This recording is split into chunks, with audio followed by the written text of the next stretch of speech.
አስተኒ ጎንጎን መክረን ታሪክ ያውሳን ትውልድ ታድገን ተስፋን የሰነቅ ለነገ ወጥነን እንምከር በጋራ በወቅት ደማምተን ሁሉም ባኮረፈ ቁጥር መሳሪያ የሚያወዛውዝ ዘመን ላይ ነበርና ያ ሁሉ አልፎ ያ ሁሉ ቀርቶ በዚህ ጊዜ መመካከር መቻል በራሱ አንዱ ከነበረበት ወደፊት የሚያሻግር ነገር ነው።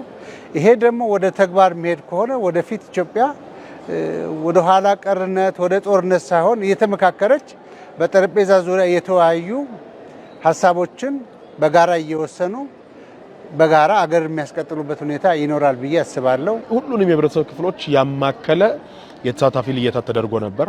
ከዛ በኋላም ደግሞ እነዚህ የተለዩ የህብረተሰብ ክፍሎች አጀንዳዎቻቸውን በግልጽ በክልሉ መድረክ ላይ ልየታም ስለነበር ሲቀመጥ የተገለጸበት ሁኔታ ነበር። እጅግ በጣም ፍትሃዊ እጅግ በጣም ታማኒነት ያለው የማንም ሐሳብ ያልተገደበበት ሁሉም የራሱን ሐሳብ በግልጽ በስፋት የፈለገውን የመሰለውን ሐሳብ ያንሸራሸረበት የራሱን አጀንዳ የወከለው ማህበረሰብን አጀንዳ ሁሉም ተሳታፊ በግልጽ ያስቀመጠበት የተለየበት ሁኔታዎች እንደነበሩ ለማስታወስ እፈልጋለሁ።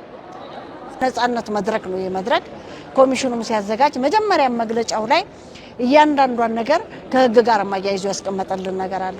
ማንም የማንን ሐሳብ መርገጥ እንደማይችል ማንም የማንን ሐሳብ መቃወም እንደማይችል ማገዝ ካለበት ማገዝ ነው መንቀፍ እንደማይችል ግን ቀድሞም ከመድረኩ ተነግሮናል።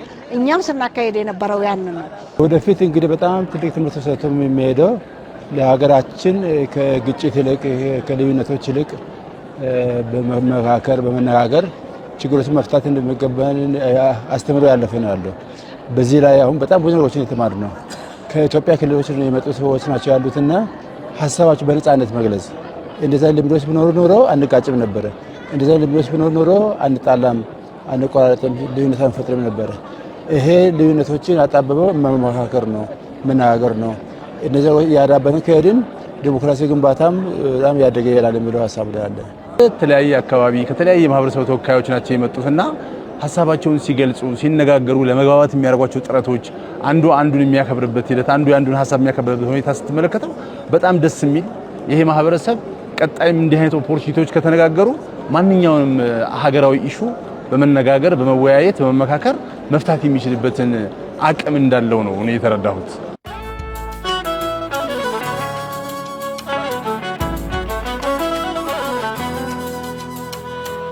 መነጋገሩ በጣም ቅርርብን ያመጣል፣ ግልጸኝነትንም ያመጣል። መቀራረብ መነጋገር እና እስካሁን እንደ ለውይይት የማይቀርቡ ማህበረሰብ እንዲህ በዚህ በምክክር ሂደቱ ቅርርብ ሲኖራቸው በጣም የበለጠ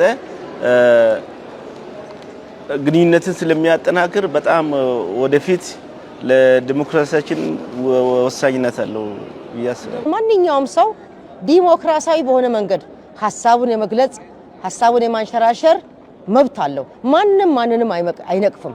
ምክንያቱም ምክክር ኮሚሽኑ ያስቀመጣቸው ህጎች አሉ። ያንን ህግ የተላለፈ የለም።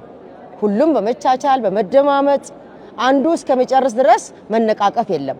በመከባበርና ዲሞክራሲያዊ በሆነ መንገድ ነው ምክክሩ ሲካሄድ የነበረው። በዲሞክራሲ ሐሳብን መግለጽ እንደፈለኩ እኔን ሐሳብ መገልጽበትን መስመር በጣም ተምሬያለሁ። ከኔ በኋላም የማያውቁ ሰዎች ዲሞክራሲ ምን አይነት እንደሆነ ሐሳባቸውን እንዴት አድርገው መግለጽ እንደሚችሉ ሌላም የመብታቸውንም ጉዳይ እንዴት ማስከበር እንደሚችሉ እዚህ ውስጥ እየተገነዘብን መጥቷል። ዲሞክራሲ ስቲል ነው። እስካሁን ስንወያየም እኔ በዲሞክራሲ መብቱ የተረገጠ ሰው ያለ አይመስለኝም፣ አላየውም፣ አልገጠመኝም። የዲሞክራሲ ባህልንም በጣም ይገነባዋል። ለምን እኔ የራስን ሐሳብ በነጻነት ዲሞክራሲ ማለት አንተ የራስን ሐሳብ በነጻነት ስትገልጽ በነጻነት ስትንቀሳቀስ የዲሞክራሲ ባህሉ እየተገነባ የሚሄድበት ሂደት አለና የዲሞክራሲ ባህሉን ለመገንባት እጅግ ወሳኝ ከሚባሉት ውይይቶቹ አንዱ ይሄ ውይይትና ይሄ ምክክር ሂደት ነው ብዬ አምናለሁ። ዲሞክራሲያዊ ባህልን ከማንጸባረቅ አንፃር በፊት የነበረው ምን ይመስላል፣ ስርዓት አሁን ያለው ምን ይመስላል፣ ወደፊት ምን መሆን አለበት፣ ምን መሻሻል አለበት ሙሉ ግብዓትም ሊሆኑ የሚችሉ ነገሮች በሙሉ ተነስተዋል እና አሳታፊነቱ በራሱ ዲሞክራሲያዊ ነው። ሁሉንም አሳታፊነቱ በራሱ ዲሞክራሲያዊ ነው። ተሳትፎም ዲሞክራሲያዊ ነው። ያለውን ድምፅ አሰጣጡም ዲሞክራሲያዊ ነው። ከ75% በላይ ያለ ድምፅ ብልጫ በሆነ መንገድ መወሰኑ በራሱ ዲሞክራሲያዊ አካሄድ ነው። በዚህ ከቀጠለ አይ ሆፕ ወደ ኋላ የሚመለስ ነገር አይኖርም። አገር ትሻገራለች ብዬ አስባለሁ።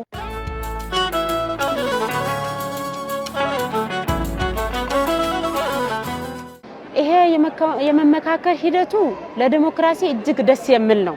ምክንያቱም ሰው የበታች የበላይ የሚባል ነገር የለም። የሐሳብ የበታች የበላይ የሚባል ነገር የለም። እኔ ውስጥ ያለው ዕውቀት ሌላው ውስጥ ላይኖር ይችላል። ሌላው ውስጥ ያለው እኔ ውስጥ የለም።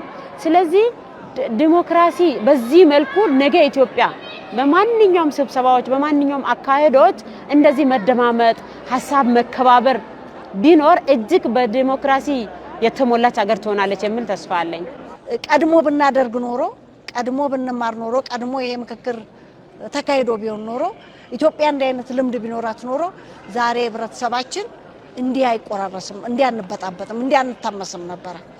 ዛሬ ላይ ግን ይሄ ነገር ለወደፊትም ትልቅ ትምህርት ለልጆቻችን ታሪክ የምናሳልፍበት ሁሉ ነው። ወደዚህ ሂደት መመጣቱ በራሱ አንዱ የዲሞክራሲ ስርዓትን መገንባት ነው ብዬ ነው ማሰብ። ምክንያቱም በርካታ እንደ ሀገር የሚያለያዩን የሚያጋጩን አንድነታችንን የሚሸረሽሩ እንደገና ደግሞ በዛህነትን ሰዎች ሳይቀበሉ በርካታ ሀገራችን በብዙ ግጭቶች፣ በብዙ ጦርነቶች፣ በብዙ አለመግባባቶች መታለች።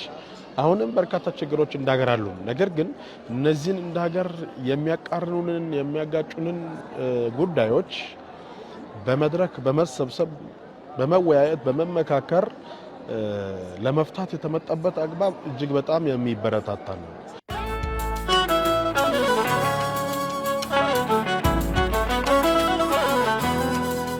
በጣም የተለወጠች በሐሳብ ልዩነት ሳይሆን በመካከል የምታምን ለልጆቻችንም ከኛ ተምሮ አባቶቻችን አድዋ ያሉ ሲናገሩ ጀግንነት ነውና ልጆቻችን ደግሞ መመካከል የሚለውን ነገር አንግቦ ይዞ በመመካከል ችግር የሚፈቱበት ኢትዮጵያ እንደምትፈጠር አምናለሁ። እስካሁን ሀገራችን ያለፈችባቸው ብዙ አይነት ፈታኝ ነገሮች ነበሩ። በነዛ ፈታኝ ሂደቶች ውስጥ አልፈን ደግሞ ይሄ ኦፖርቹኒቲ ተፈጥሮ መመካከር መነጋገርና ችግሮቻችንን ማረም የምንችልበት እድል ተፈጥሯል። በውይይት ሂደቱ ያየሁትና በደንብ የተረዳሁት ነገር መልካም የሆነች ሀገር ለተተኪ ትውልዶቻችን ማስረከብ የምንችላት ብሩህ እይታና ብሩህ ተስፋ ያላት ኢትዮጵያን እውን የምናደርግበት ሂደት ነው ብዬ ተስፋ አደርጋለሁ። ወደ አንድነት መተን ይቺን ሀገራችንን በአንድ ጥምረት እናቆማታለን፣ ለሀገራችን ሰላምን እናሰፍናለን፣ እናመጣለን የሚል ሐሳብ አለኝ። ከዚህ ውይይት በኋላ ከዚህ በፊት በጎሪጥ መተያየታችን ቀርቶ አንድነቱ ሰፍነው ይሄ ያንተ አካባቢ ነው፣ ይሄ የኔ አካባቢ ነው፣ እኔ የበላይ ዘር ነኝ፣ አንተ የበታችን ዘር ነህ የሚባሉ ነገሮች ቀርቶ ሁላችንም በጋራ ተስማምተን ተግባብተን ከዚህ የምንነሳበት ውይይት ወይም ምክክር ስለሆነ የኢትዮጵያ ሰላሟ ይረጋገጣል፣ ሰላሟም ይቀጥላል፣ እድገቷም ይቀጥላል። ነገ እጅግ ደስ የምትል ሀገራችን ሀገሬ ብለን የምንኮራባት ሰላም ያለባት ደቡቡ ሰሜኑ ጋር ምስራቁ ከምዕራቡ ጋር ተስማምተን ተግባብተን በሰላም ወጥተን የምንገባባት ሀገር ትሆናለች ብለን ተስፋ እናደርጋለን። እንግዲህ ፈጣሪ አግዞን የተሻለች ኢትዮጵያ ትገነባለች ብዬ አስባለሁ። መለያየቶቻችን ይጠባሉ ብዬ አስባለሁ። ለዘመናት ሲያጋጩን የቆዩ ጉዳዮች መፍትሄ ያገኛሉ። ወደ አንድነት እንመጣለን። ብዙዎች ደግሞ ለመኖር የሚመኟት ብዙዎች ለመኖር የሚጓጓት ኢትዮጵያን እንመሰርታለን፣ ትመሰርታለች የሚል ተስፋ አለኝ። የተሻለች ኢትዮጵያን ኢትዮጵያዊነትን በቃ የጋራ አገር ለመመስረት የጋራ የሆነች አገር ለመገንባት ጥሩ ሂደት ይኖራል ብዬ አስባለሁ። ሁሉም ህዝቦች በአንድነት እኩል የሚለሙበት፣ እኩል የሚሰሙበት፣ ድምጻቸው በእኩልነት የሚታይበት ሂደት ይኖራል ብዬ አስባለሁ ከዚህ በኋላ